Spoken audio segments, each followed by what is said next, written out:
இருந்தா தானே கிடைக்குது. எதையோ ஒண்ணு யோசிச்சுக்கிட்டு கடையில உட்கார்ந்துகிட்டே இருக்கிறோம். எதையோ பறி கொடுத்த மாதிரியோ அல்லது வேற ஏதோ ஒரு இடத்துல நம்முடைய சிந்தனைகள் இருக்கு.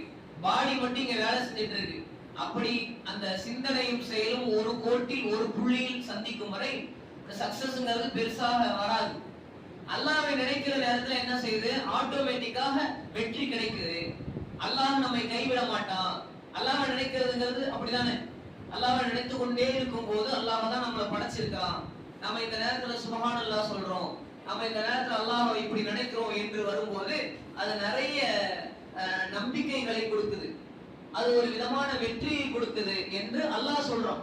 லஅல்லகும் துஃப்லிஹூன், அல்லாஹ்வை அதிகமாக நீங்கள் நினையுங்கள், உங்களுக்கு வெற்றி கிடைக்கிறது.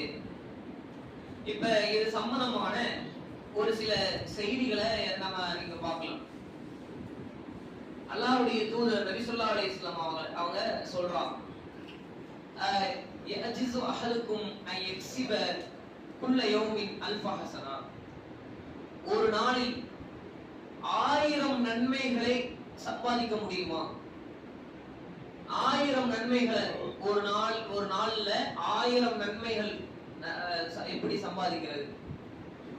இப்படி அதுக்கான என்ன ஏதாச்சும் திட்டமிடல் இருக்கா அப்படின்னா அல்லாஹ்வுடைய தூதர் அவங்க சொல்றாங்க, யுஸப்பிஹு மிஅத தஸ்பீஹா, ஒரு நாளில் 100 தடவை சுப்ஹானல்லாஹ் என்று சொல்லுங்க.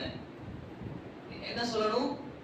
சுப்ஹானல்லாஹ் என்று 100 தடவை என்று சொல்றாங்க.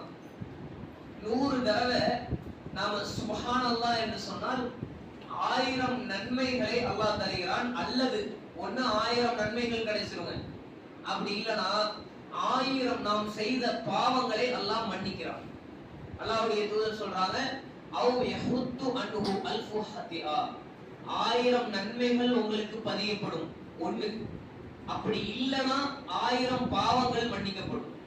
ரெண்டுல ஒண்ணு உங்களுக்கு கன்ஃபார்மா கிடைக்கும். நீங்க செய்ய வேண்டியது என்ன?